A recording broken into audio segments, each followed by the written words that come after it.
कंगना रनौत के विरुद्ध राष्ट्रद्रोह में मुकदमा दाखिल। आगरा न्यायालय की एमपी एमएलए में मुकदमा दाखिल। अधिवक्ता रमाशंकर शर्मा ने मुकदमा कराया दाखिल। राजीव गांधी बार एसोसिएशन के अध्यक्ष रमाशंकर शर्मा धारा 200 सीआरपीसी के बयानों के लिए 17 सितंबर की तिथि।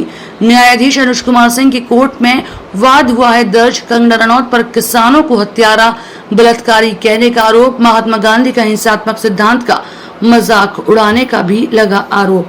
मैं रमाशंकर शर्मा एडवोकेट, अध्यक्ष राजीव गांधी बार एसोसिएशन आगरा, एक किसान का बेटा हूं और किसान परिवार में पैदा हुआ और वकालत से पहले मैंने करीब 20-25 साल पहले खेती भी की है। अभी हाल ही में 26 अगस्त 2024 को कंगना रनौत ने एक बयान दिया जिसमें कहा कि जो अगस्त 20 और 21 सन 2020 और 2021 में जो किसान धरने पर बैठे थे वो वहाँ पर हत्या हो रही थी, वहाँ पर रेप होते थे और अगर उस वक्त केंद्र की सत्ता में नरेंद्र मोदी की मजबूत सरकार नहीं होती, नेतृत्व मजबूत नहीं होता तो पंजाब में बांग्लादेश जैसे हालात पैदा हो जाते।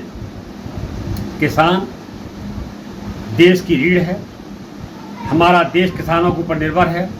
किसान दिन रात मेहनत करके अनाज, फल, सब्जी, दालें आज पैदा करता है, उस पर सारा देश निर्भर रहता है, जीवन यापन करता है।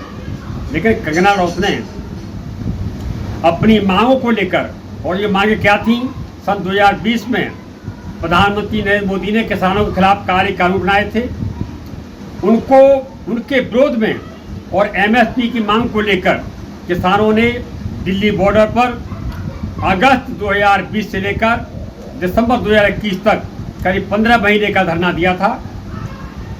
कड़कड़ाती ठंड में, बरसात में, भीषण गर्मी में किसान बैठा रहा। 750 किसानों की मौत हो गई थी। लेकिन सन 2022 में जो कुछ विधानसभाओं के चुनाव थे, इसलिए केंद्र की सरकार ने अपने नुकसान को देखते हुए उस काले कानून को वापस लिया था। लेकिन कंगना रनौत ने ये कहकर किसानों का, देश के करोड़ों किसानों का नुकसान किया है, अपमान किया है, भारी अपमान किया है कि किसानों ने आंदोलन के दौरान वहाँ हत्याएं की और रेप किए। ये अपमान चूंकि मैं किसान का बेटा हूँ बर्दाश्त नहीं करूँगा। इसी तरह कंगना रनौत का ये पहला अपराध नहीं है। कंगना रनौत ने 16 नवंबर 2021 में एक बयान दिया था जिसमें कहा था, महात्मा गांधी के अहिंसात्मक सिद्धांत को गाली थी इसने और कहा था कि गांधी जी का ये सिद्धांत कि एक गाल पर चाटा कोई मारे तो दूसरा गाल कर दो, लेकिन गाल पर चाटा खाने से भीख मिलती है, आज़ादी नहीं मिलती। और ये भी कहा था कंगना ने कि सर 1947 में जो हमको आज़ादी मिली थी वो गांधी जी के भीख के कटोरे मिली थी, वो आज़ादी हमें भीख में मिली थी। असली आज़ादी तो सन 2014 मिली है जब से केंद्र में नरेंद्र मोदी सरकार सत्ता में आई है।